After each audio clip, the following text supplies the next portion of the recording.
Hi, my name is Libby and I'm here today to do a tutorial on how to do the Peyote Stitch.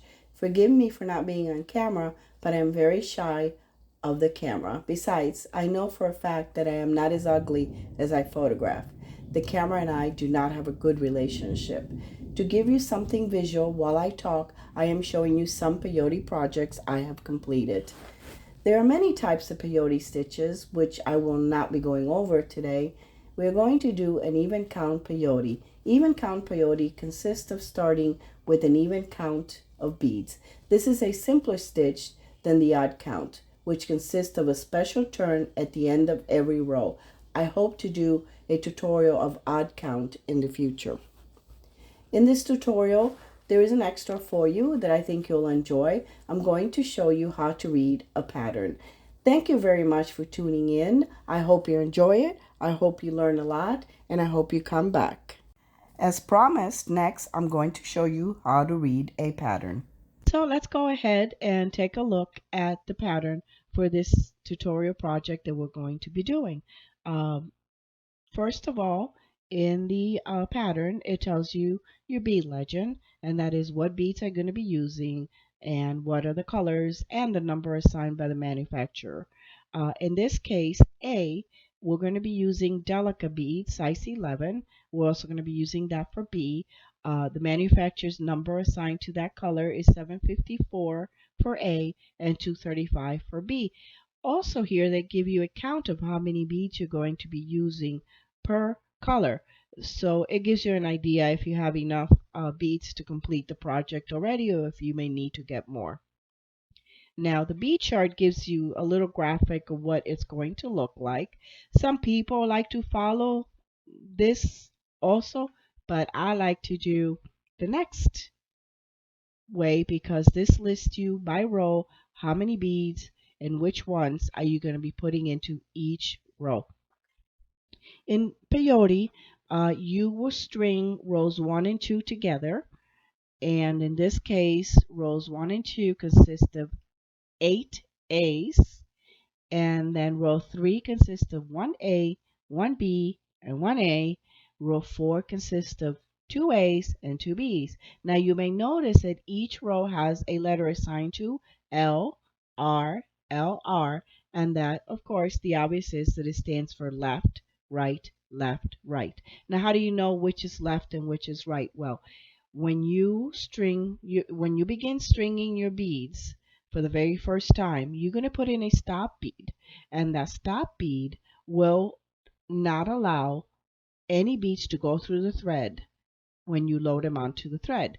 So the stop bead will be on your left. That is the left side. The other side that does not have a stop bead is your right. So when you go to row 3, you're going to be beading from right to left, meaning from the opposite side of the bead stop to the bead stop. In the row 4, you're going to be beading from the stop bead to the other side, which is the right, and so on and so on. Now, one of the things I wanted to show you is this is to keep you organized and know what row you're at in case you have to stop in the middle of the project because you're tired or whatever reason. I highlight every time I complete a row. I highlight. Now, you can print this and check it off. You can scratch it off. You can scratch it off. You can do it on the screen like I do. Less paper, the better.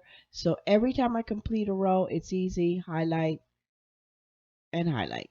Now I know that if I were to get up from this desk right now and come back tomorrow I know, of course, make sure you save before you go. Tomorrow I know that I have to start off with row 4.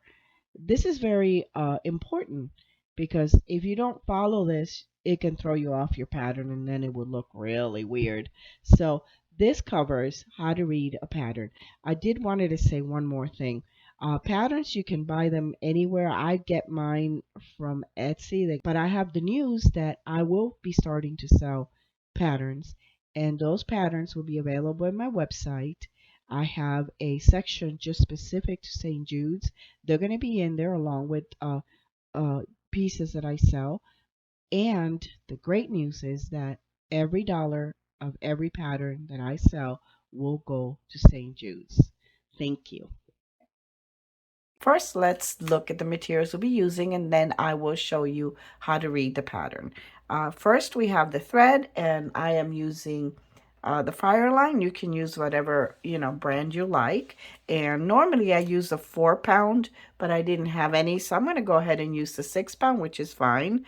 And the color is Crystal. Then I'll be using, excuse me, 11/0 size Delica beads, and the manufacturer's number for this one is 754. And then the other color we'll be using is this beautiful orange crystal, and it's also size 11, and it's 235, and it's also a Delica. Then of course we have the needle, and here we have the stop bead, which you will learn all about this wonderful little tool once we get started. This is a sample of what we're going to be doing. It's just a little pattern I came up with so we can practice. Okay, I hope that the tutorial on how to read a pattern was helpful. As you saw in the pattern, we're only going to be using 2 color beads in this one, and that would be this green, which is A, and this peachy pinky color, which is B.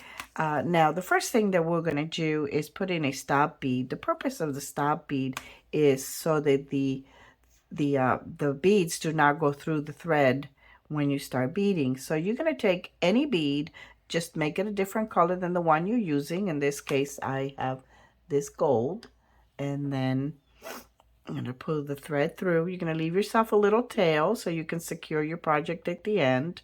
And then you're going to go back and put the needle through where you put in the thread originally, and that will form a little loop there, and it will help the beads from moving.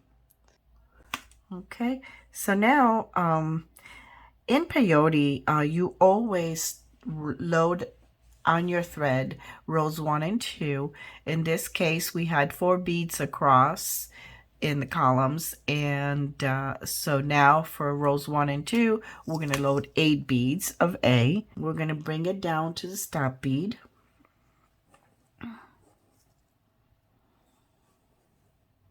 Here it is to the stop bead. I'm going to go ahead and count just to make sure. So that's 2, 4, 6, 8. Okay, so we loaded rows 1 and 2. Then the next row calls for, let me move in here more in the center, calls for an 1A,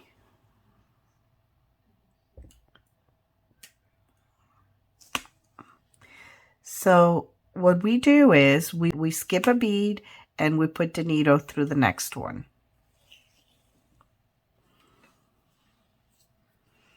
Okay, so oops, let's see here. Now let's make sure we have them fall in nice and in place. So there you go. And that's what it should look like. So the next bead it calls for is B. So I'm going to grab B. And again, we're going to skip 1 bead, and we're going to put it through the next one.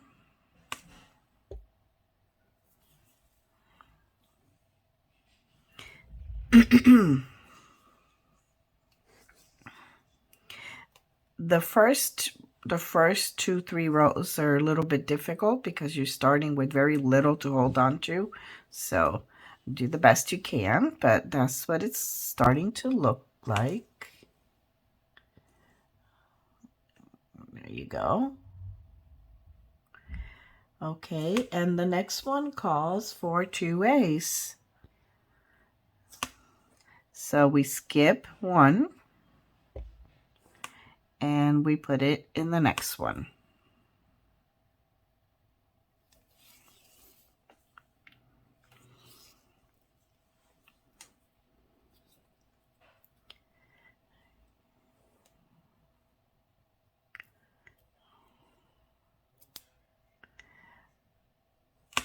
It takes a little bit coursing for it to fall into place, but there it is.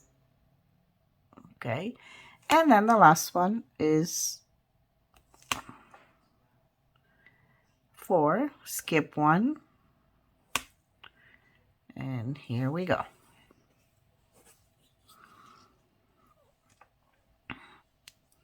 Get this little thread out of the way here.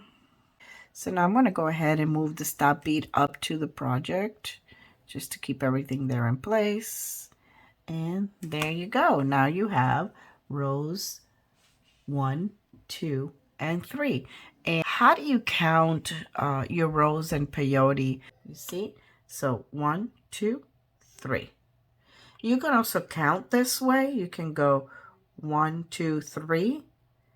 Now we're going to go to row 4, and that calls for 2 A's. Let me get a little bit closer here. Okay, so as you can see, there's a bead here, and you're going to go ahead and insert it in the bead that the next bead that is sticking up after that first bead that you see there. And that will fall right there above that bead. So it's another A.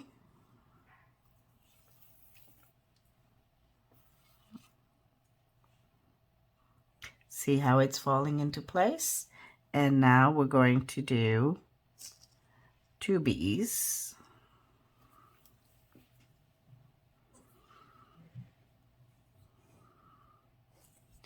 It's falling into place nicely. That is what I like about delicate beads, that they do fall into place nicely.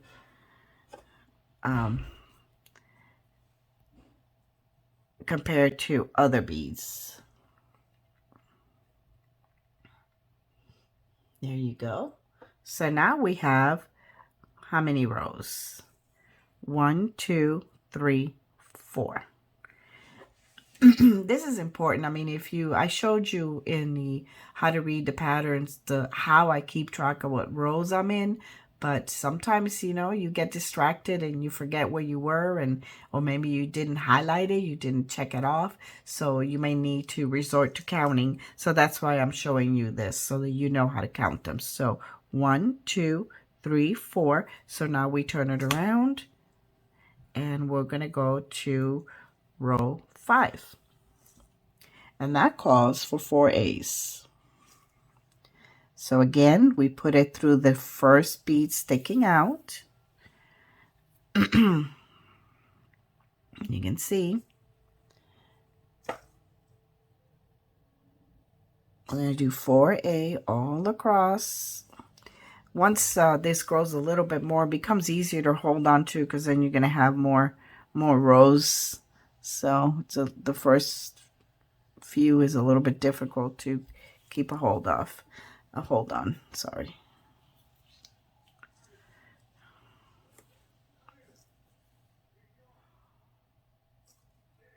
This is one of my favorite stitches. I do a lot of it. So make sure that you keep your stitches nice and tight so that you have it nice and together on the ends. The reason that this is happening here, because I'm pulling my thread this way, and normally, I would pull it this way so they come together. So, but since I'm videotaping, it's a little bit different. So that was row 5. So now I'm going to turn it around. I'm going to do row 6. Okay, so row 6 consists of 2 A's, 2 A's,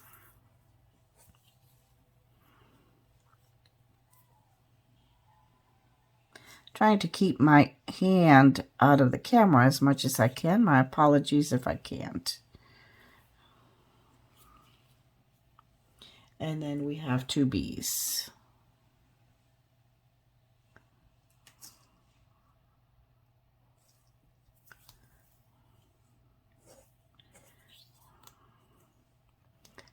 Keeping this thread out of here is not as easy as it seems, right?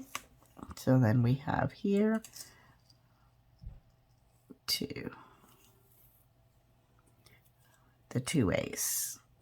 So it's starting to take shape as a little flower. So that was 6. Now let's turn it around. And now we have 1A. As you can see, it's starting to get easier to hold on to. 1A. 1B. And now 2A's.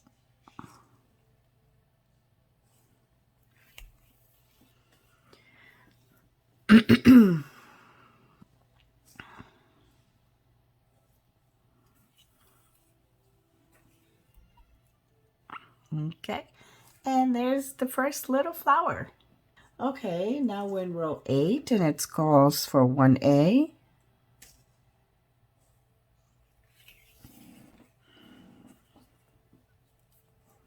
1B,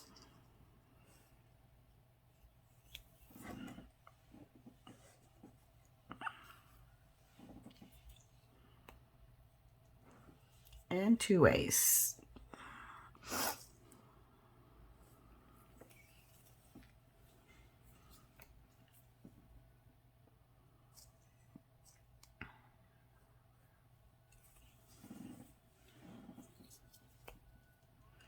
There you go. We'll turn it around and then we're going to go to row 9. That calls for 2A's.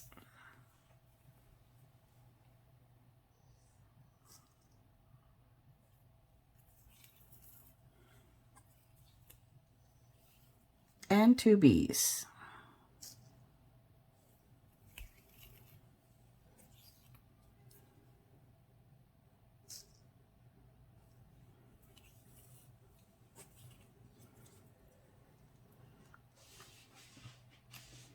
Again, don't forget, if you see that these beads are a little bit separated, go ahead and pull down on it so that they come together. So there you go. So that completed row 9.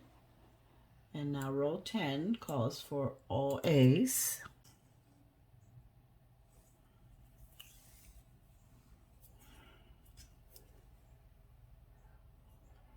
And continue to insert them in the bead that is sticking out in each row.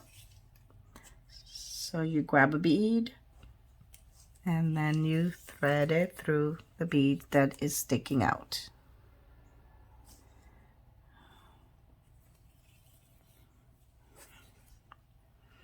There you go. Then we'll turn it around again. And now we're going to do row 11, which calls for 2A's and 2B's. 2A's.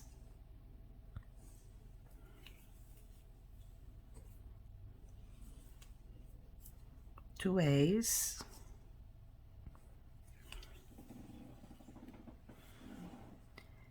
And 2B's.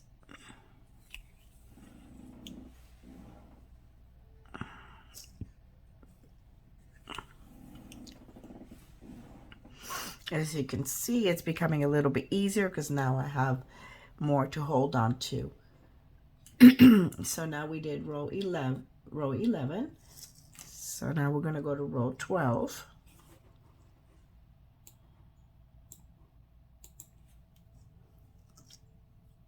And it calls for 1A,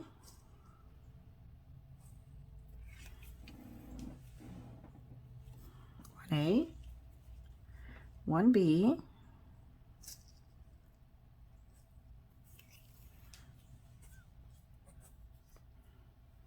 1B, and 2A's. I'm going to do a couple more rows, and then I am going to show you, because when I was looking through videos on YouTube, a lot of times they would show you how to do the stitch, but then they didn't show you what to do after you completed the project, whether you were doing a necklace or a bracelet. So then I had to go searching for separate tutorials on that. So I want to show you in one video everything you need to know on how to complete the project and secure it. I also do have another video which I will include a link to, my link tree, where you're going to find my YouTube channel, you're going to find my Instagram channel, my website, and you're going to find in my YouTube channel other tutorials, and one of them is on how to do your own very own toggle. I like making my own toggles because, first of all, they look really, really pretty. Secondly, they're inexpensive. And third, they don't tarnish, so it's a timeless piece. So now we did row 12. And we're going to do row 13, which calls for 4 A's.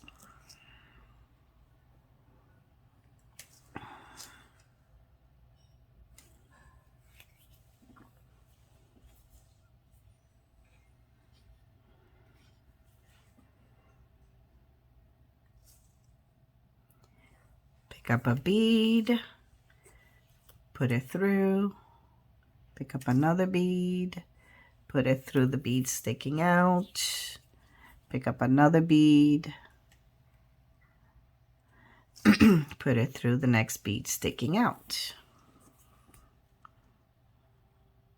There you go. So you have 1, 2, 3, 4 columns.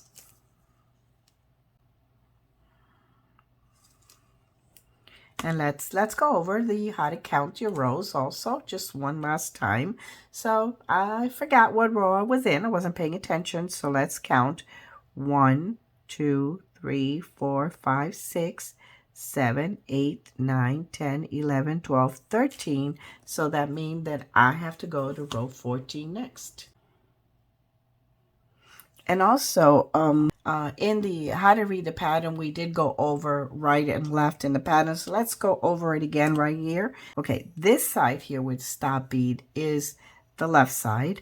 And this side here without the stop bead is the right side. So right now we're going to bead from left to right. So now we're going to do row 14, which calls for 4 A's.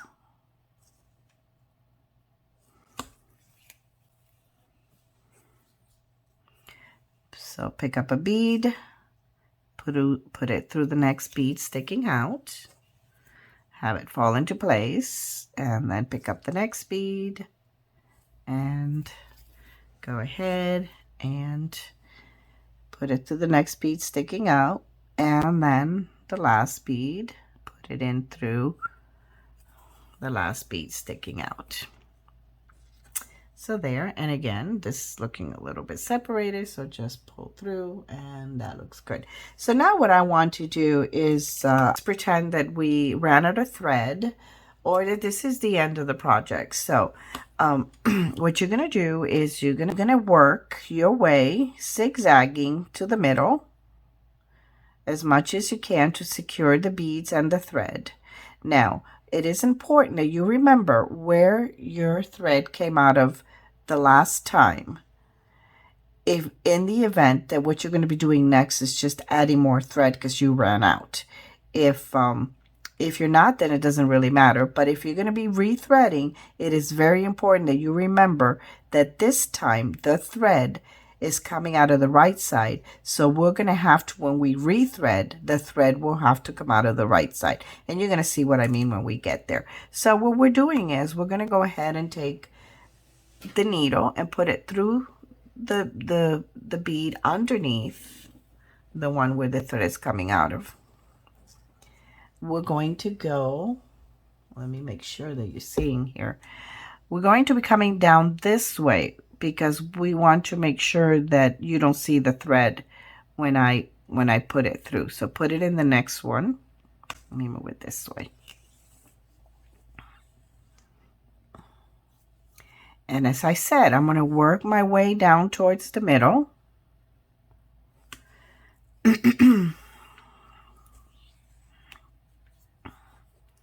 Keep working my way down. It's really simple. Just make sure that you work down this way.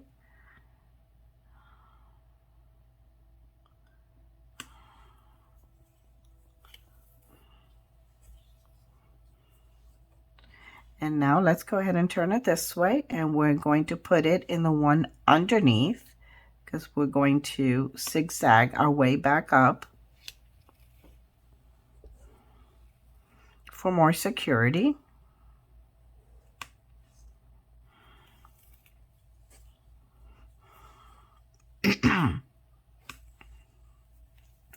So there's no over securing, so you do what you feel comfortable with.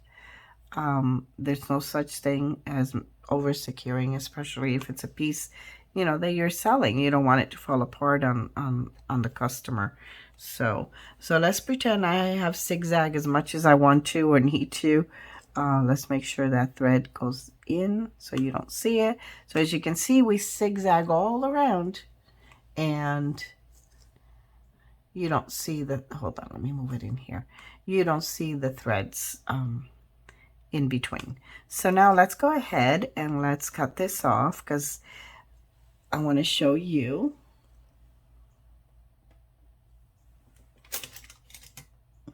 Where are my scissors? Oh, here they are. So you're just going to put your scissors as close as you can to the work and cut it off. Some people have thread burners, which I do. I use that quite a bit. So now either you have secured this piece because you're done and you're going to be ready to add the clasp, or you needed to add thread. If you're ready to secure the piece because you're done, then you would have to do the same thing to this end where the stop bead is.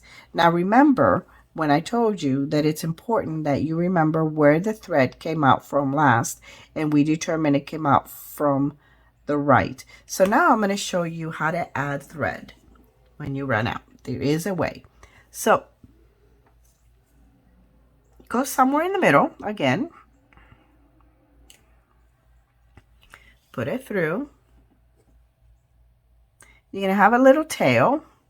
That's important because you're going to need that tail to hold on to, so that when you start zigzagging back and forth, you don't pull that thread out and it stays. So now what I'm going to do is, holding on to the tail right here, I'm going to put the needle through here. Excuse me. I'm going to go ahead and come this way. Again, you do it however you want. Let me do this here. And my goal is to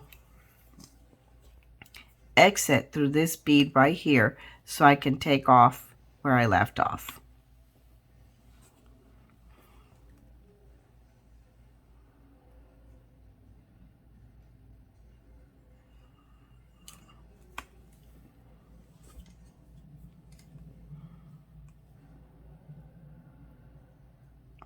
And this is why I really like burning rather than cutting, because you always have that little tail left over, and the burning would just, that would not be showing. So I would have to go in and cut it a little bit more. These are not the ideal scissors. I don't know where my scissors are. So then I am here now in a perfect position to exit through the bead that I want to exit through. And in the while, I'm still holding on to the thread so that it doesn't go through. And here we go. We are here where we started from. So you have the thread. I will burn that later. We'll get the right scissors. Okay, still holding on to the tail. Okay, we're going to do row 15 for ace.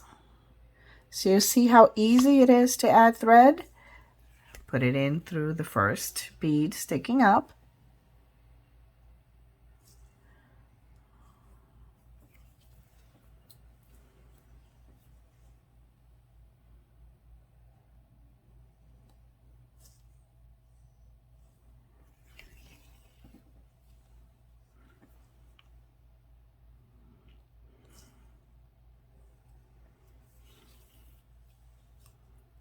Okay, that is row 15 done. Now we're going to do row 16, which is also 4 A's.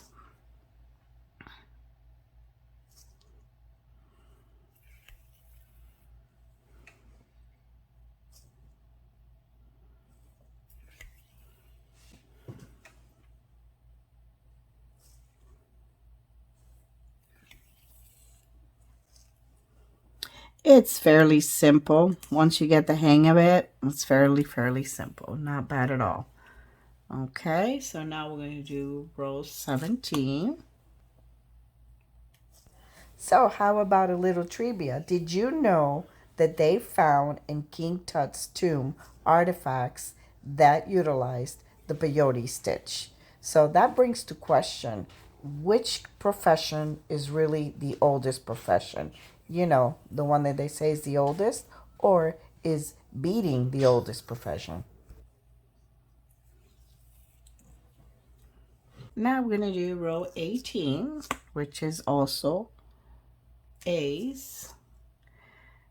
Pick up your bead, put it through the first bead sticking out. Pick up your second bead, put it through the second bead sticking out. Pull it, make sure it's falling into place. Pick up the third bead, put it through the third bead sticking out. Make sure it falls into place. Sometimes it does. Sometimes you have to give it a little help. Okay. There you go. Now we'll turn it around, and that would be row 19, which calls for 1A, 1B,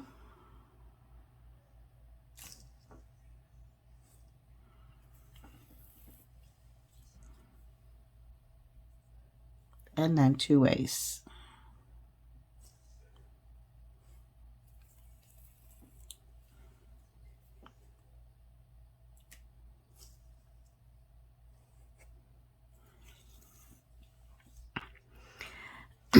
Now we're going to go 20, and that calls for 2A's and 2B's.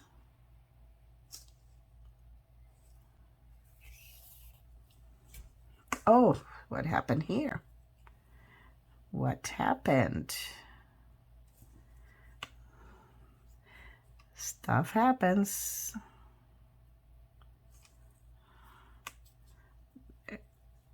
Sometimes you have to like pull down a little bit so they come together. Second bead, and the second bead sticking up, then the 2B's.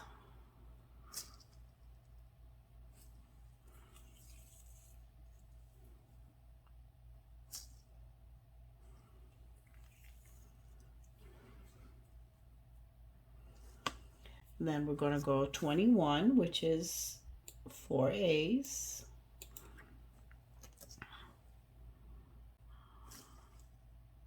So as I was mentioning, the little tray to hold the beads is really good for keeping your beads nicely organized, not especially if you're using a lot of beads, a lot of different colors. It keeps you really organized.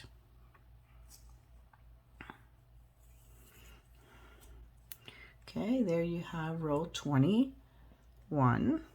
We have done enough rows where we can cut off that little tail. So then 21, that was 4A's. So now we're going to go to 22, which consists of 2A's and 2B's. 2A's.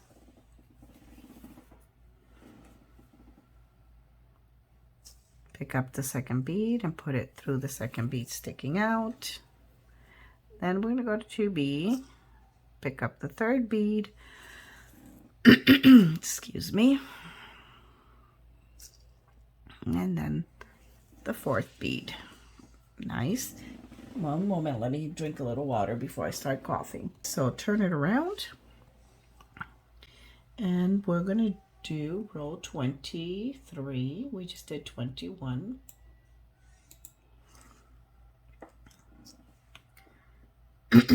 And that would be 1A, 1A,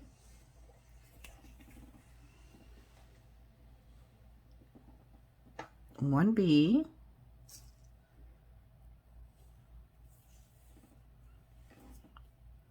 and 2 A's. So this is the third bead, picking it up and putting it through the third bead sticking out. Fourth bead, pick it up, put it in through the fourth bead sticking out, and that completes row 23. So now we're going to do 24. 24 calls for 1A, so pick up 1A, put it through the first bead sticking out. Then it calls for 1B, pick up 1B and put it in through the second bead sticking out. Then it's going to be 2 A's, pick up 1A and put it through the third bead sticking out, and then fourth bead through the fourth bead sticking out. Go, turn it around, and as you can see, that was from left to right. Now we're going to do right to left. And the next one, row 25, calls for 2 A's. 2 A's. Pick up the second bead, put it through the second bead sticking up. Pick up the third bead, if it'll let me, put it through the third bead sticking out. Excuse me. And the last one to the last bead sticking out, which is the fourth. Now the next one calls for 4 A's. So pick up the first bead, put it through the first bead sticking out. Second bead, put it through the second bead sticking out. Third bead, through the third bead sticking out. And the fourth, through the fourth bead sticking out. Now we're going to do row 27. I'm not going to go and do the whole pattern that you saw at the beginning. We're just going to do a few more rows and then we'll be done, because I think that by this time you probably got it. And practice, you can rewind and look at it again. It's really not that difficult.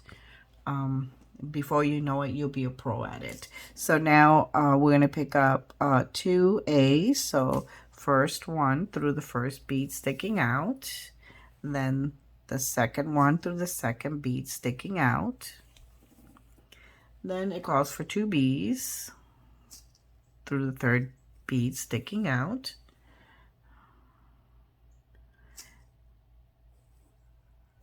And through the fourth bead sticking out. There you go, looking cute. So now we're going to do row 28, which calls for 1A. So the first one, put it through the first bead sticking out, which is 1A. Then 1B, second bead through the second bead sticking out. And 2 A's. So third, pick up the third bead, put it through the third bead sticking out. And then last through the last bead. So now we're going to go to row 29, which calls for 4 A's.